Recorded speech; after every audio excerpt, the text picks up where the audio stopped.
Uma luta implacável entre piratas acontece com destino surpreendente. Uma batalha entre marinha e pirata tem seu resultado. Ou melhor, uma luta entre família. Uma nova jornada se inicia e o Chapéu de Palha se torna o maior procurado do East Blue. Bora pro recap conhecer a história do Chapéu de Palha em busca do maior tesouro do mundo e se tornar o rei dos piratas.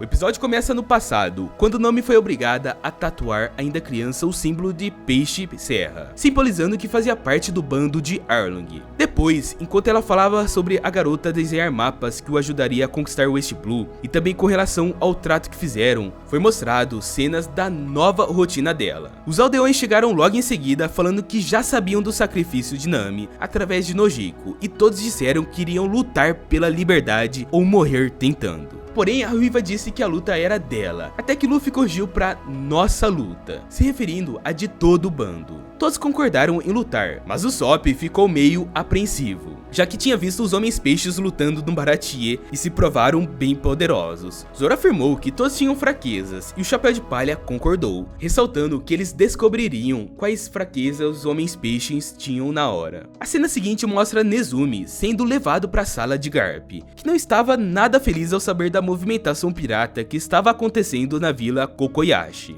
além de se incomodar com o fato de Arlong e seus capangas circularem livremente pelas ilhas Konomi. Ao ver tudo aquilo, o capitão tentou converter a situação dizendo que Luffy era o responsável por todo ataque brutal na região. Kobe se meteu na conversa afirmando que o amigo jamais faria algo do tipo. Nezumi perguntou se o rapaz estava sugerindo que ele era mentiroso, mas que não faria algo do tipo já que era capitão da marinha. Sem paciência, Garp ressaltou que era vice-almirante e que não precisava acontecer mais carteiradas. Nezumi se desculpou, dizendo que iria deter os piratas, mas Garp falou que não. E em seguida, olhou para o mapa e se perguntou onde estaria o neto. Enquanto isso, os tripulantes de Arlong estavam aparentemente retirando alguns barris do local, até que foram atacados por Luffy e o bando dele. Nami e Luffy se direcionaram para a sala de mapas, onde Arlong provavelmente estaria. Com isso, a parte de lutar contra os homens peixes ficou para Sanji, Zoro e o Sop. Os dois chegaram na sala que estava vazia. Enquanto a Ruiva procurava pelo mapa, o Chapéu de Palha dava uma olhada no local e reparou algumas correntes que estavam ali. Até que a amiga afirmou que o capitão tinha prendido ela aos 12 anos, como presente de aniversário. Baita presente inconveniente, né? Em seguida, Nami falou que eles iriam embora, mas Arlong apareceu bem na hora. Depois vemos o Sop sendo perseguido por um dos tripulantes, que ingeriu um líquido para tentar atingir o oponente. Porém, o rapaz conseguiu desviar dos golpes e ainda escondeu atrás de um tronco de árvore. Sanji e Zoro continuavam no Arlong Park lutando contra os adversários. Enquanto isso, Nami e Luffy ouvem o Arlong discursar sobre os homens peixes, que eles foram escravizados por seres humanos durante muito tempo, mas que agora ele iria liderar uma revolução onde a espécie dele se tornaria suprema, uma supremacia mesmo, tudo com a ajuda dos mapas que a Nami fez e que ela conseguiu, e assim também dominar o East Blue. De repente, o capitão lançou a espada sobre o pescoço do rapaz, ameaçando matá-lo. O que ninguém esperava era que o Chapéu de Palha iria, usando a própria força, quebrar a arma do inimigo no meio. Além disso, Luffy saiu em defesa da amiga, dizendo que ela era uma pessoa com sentimentos e que o oponente havia tirado os sonhos dela. Depois, ainda disse que ele não era melhor que Morgan, mão de machado ou de Kuro, o mordomo fake, ressaltando que acabaria com o vilão. Em seguida, ele pediu para Nami se retirar, e a Ruiva saiu correndo, e Arlong tentou impedir, mas Luffy o deteu com um soco. Ainda proferiu as seguintes palavras ao inimigo: segundo round, Arlong. A cena corta para um dos capangas do capitão procurando por Sop na floresta. Ele tentou acertar um golpe, mas acabou escorregando e caiu. Depois, vemos Sanji e Zoro continuando a luta contra os homens peixe. Mesmo lutando, eles ainda arrumaram um tempo para se alfinetar entre um combate e outro, mas acabaram sendo interrompidos por Bug, que pediu para que os dois procurassem o corpo dele, que estava por perto. O Sanji retirou a cabeça do palhaço, que logo encontrou o restante do tronco e voltou a ser quem era. E em seguida, acabou acabou saindo do local. De volta à floresta, o capanga de Arlong encontrou o Sop desmaiado e foi aí se afastando por achar que o rapaz estava morto. Mas foi apenas um truque, ele estava apenas esperando o inimigo se aproximar e ter uma oportunidade perfeita de atirar nele, e conseguiu. Por conta da bebida alcoólica, o Homem-Peixe acabou se queimando todo, e mesmo que ninguém tenha visto, ele ficou orgulhoso de si mesmo por derrotar alguém. Pena que ninguém viu, né? Já no Arlong Park, as cenas intercalavam entre o combate de Luffy e Arlong e Sanji e Zoro contra os Homens-Peixes, que apareciam do nada. Na primeira batalha, o Chapéu de Palha estava com dificuldades para derrotar o vilão, e mesmo com os poderes, e até chegando a acertar um soco de quebrar os dentes do capitão, não estava sendo o suficiente. Mas a motivação de Luffy era que Arlong tinha feito com Nami, o que já era o bastante para continuar lutando para se vingar da amiga. E o vilão sempre provocava, falando coisas ruins ou menosprezando a Nami. Até que o Chapéu de Palha teve uma ideia. Já que não conseguia derrotar o inimigo, poderia destruir todo o local que ele havia construído. E assim fez. Usando os poderes, começou a socar pilastras e paredes, que foram desmoronando aos poucos. Já do lado de fora, Sanji e Zoro não conseguiam derrotar o adversário, até que falou que Nami estava errada em confiar neles por serem fracos. Isso despertou a ira do Sanji, que fez uma série de golpes e conseguiu apagar o Homem-Peixe. Em seguida, o caçador de piratas ironizou um dos nomes do Sanji que ele falou durante a luta, um golpe nomeado. Mas quando o loiro disse que todo lutador que se preze anunciava os golpes, o espadachim concluiu que ele se encaixava no bando. Afinal, Luffy dizia a mesma coisa. E em seguida o Sop chegou gritando, mas ao perceber que a batalha tinha acabado, apenas falou para os outros que tinha feito um bom trabalho. Logo depois, Nami surgiu correndo e abraçou apenas o Sop e Zoro. Sanji ficou com graça, pois tinha aberto os braços para recebê-la. E ao perguntarem por Luffy, ela respondeu que o amigo estava na parte de dentro, enfrentando o Arlong.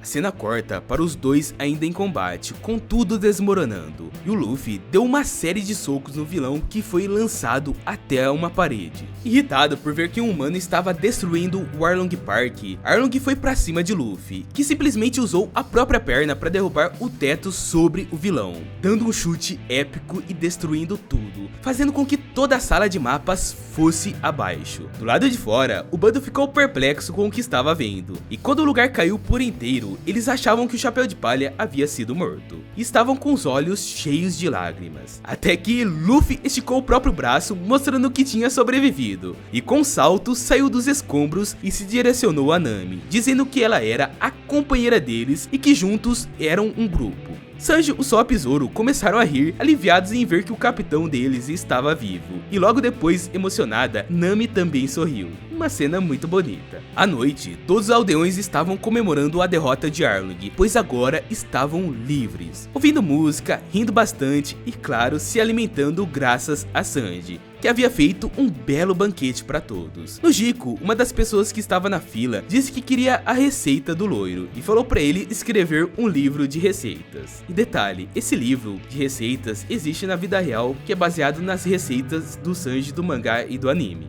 Bom, sem perder a oportunidade, além de falar que um homem não revelava os segredos, disse que poderia dar aulas particulares à jovem. Lógico que ele estava com segundas intenções, né? Logo depois, Zoro foi encher o prato dele novamente. E claro que o Sanji não ia deixar isso barato. Como sempre, os dois ficaram se provocando, até que o espadachim se retirou ao encher o próprio prato. Enquanto isso, o Sop contava a história de como sozinho derrotou todos os inimigos. O restante assistia rindo bastante, até que Luffy pediu viva para o capitão Usopp, dando pelo menos uma vez a chance dele ser chamado de capitão. Mas como você já deve imaginar que nem tudo são flores, depois de uma festa vem a turbulência novamente. A marinha acabou chegando no local em seguida. Imediatamente, Garp ordenou que prendesse o bando do Chapéu de Palha. Mas para a surpresa do vice-capitão, Kobe foi contra a decisão. E não só ele, Helmeppo também se recusou. Com isso, outros cadetes ficaram com as armas apontadas para Nami, Sanji, Usopp e Zoro, enquanto Garp foi na direção do Neto, dizendo que tinha dado tudo a Luffy, diversas oportunidades para se tornar um oficial respeitado, mas que em vez disso, o rapaz tinha escolhido ser um pirata. Mas Luffy contrapôs, falando ao avô que na verdade ele sempre foi um pirata, e o vice-almirante disse que estava dando a última chance para ele desistir disso. Mas como sabemos, desistir não é uma palavra que está no vocabulário do Chapéu de Palha. Sendo assim, uma luta entre os dois se iniciou. Enquanto trocavam golpes, eles continuavam se alfinetando. Luffy tentou acertar o avô, que se esquivou e ainda acertou um soco nele. Sendo assim, Garp levantou o neto e disse que Grand Line não era brincadeira e que o rapaz não estava pronto para isso. Mas o Luffy rebateu, afirmando que não iria desistir do sonho, ressaltando que acharia o One Piece e depois se tornaria o rei dos piratas. Quando o Luffy começou a rir, ele acabou vendo a imagem de Gold Roger no dia da sua execução, e logo depois também deu uma risada maléfica, soltando o neto e mandando os cadetes abaixarem as armas. E em seguida mandou todos os soldados recuarem e irem atrás de Arlong. Nezumi ainda tentou intervir, mas Nami acertou um golpe na cabeça dele. E esse golpe foi bem dado, Nezumi merecia muito. Antes de partir, Garp proferiu algumas palavras ao neto, dizendo que o rapaz era teimoso igual a ele, mas queria saber se Luffy tinha certeza de quem era. Ao perceber que estava sendo testado, o Luffy perguntou ao seu avô se ele não poderia ter pegado mais leve. Em seguida, o vice-almirante caminhou até o pirata, falando que ele estava por conta própria a partir de agora. Mas Luffy rebateu dizendo que não, pois tinha os amigos dele. Depois, Garp vai embora e todos do bando sorriem para o capitão. A cena corta para Nami sentada sob o túmulo da mãe, falando que tinha conseguido, estava livre. E também pedindo desculpas por não entender os sacrifícios que a mãe dela tinha feito por ela na época. A Nami disse que agora sabia o que era lutar pela família e que nunca mais perderia isso de vista. Além disso, mesmo que fosse tarde, esperava que a mãe estivesse orgulhosa dela. E de repente uma voz disse confirmar a frase, e ressalta que tem orgulho da Nami. Era Nojiko. E em seguida, a jovem de cabelos azuis perguntou como estava o braço da irmã, que agradeceu a preocupação. As duas conversaram bastante, se entendendo de vez. Mas antes, Nojiko lembrou que não importava para onde a Nami fosse, sempre tinha um lugar para onde voltar, que era a Vila Kokoyashi, a casa dela. Depois, a Nami despede do túmulo da mãe e as duas partem na outra direção.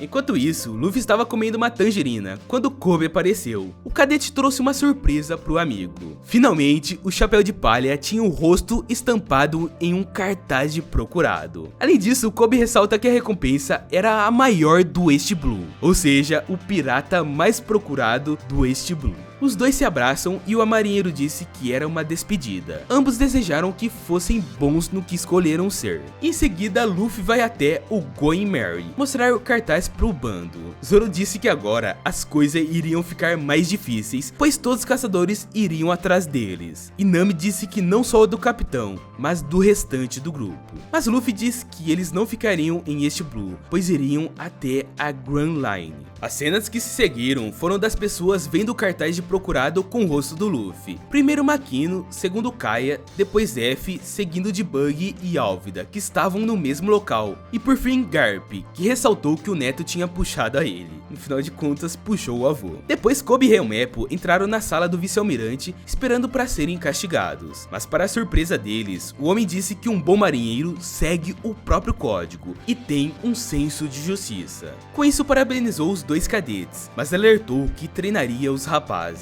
mesmo que de uma forma considerada pesada. Ambos concordaram porque cada um queria seguir um objetivo e se tornarem fortes. E o vice-almirante concordou com Zef, pois a nova geração estava vindo com tudo, e o Garp se encarregaria de treinar essa nova geração da marinha. Enquanto isso, Mihawk estava na praia, indo em direção de Shanks. Por um breve momento, o capitão achou que o outro pirata queria lutar, mas Mihawk foi apenas entregar ao Shanks o cartaz de procurado com o rosto de Luffy. Shanks sorriu todo orgulhoso, pois viu que o rapaz tinha conseguido alcançar o objetivo dele, e falou que aquele feito exigia uma celebração. Depois vemos o Chapéu de Palha mostrando que tinha colocado 3 pequenas árvores tangerina no Going Merry, como uma lembrança da Vila Kokoyashi para Nami. Ela disse que era perfeito, e também falou que o bando tinha um presente pro capitão, quando de repente o Sop mostra a vela mestra. Foi exibido a bandeira do Chapéu chapéu de palha, com uma caveira com um chapéu de palha. A reação do Luffy foi apenas gritar de tão feliz de ver aquilo. Depois, Nami disse que a entrada para a Grand Line estava longe, mas que achava que tinha algum erro no mapa. Mas o rapaz disse que provavelmente ela iria descobrir. Afinal, ela era a navegadora, confiando isso na sua tripulante. Depois, Sanji chamou o capitão porque teve uma ideia. Ao ver que o Sanji estava pegando o barril, Luffy convocou todos do bando para uma reunião cerimônica no convés,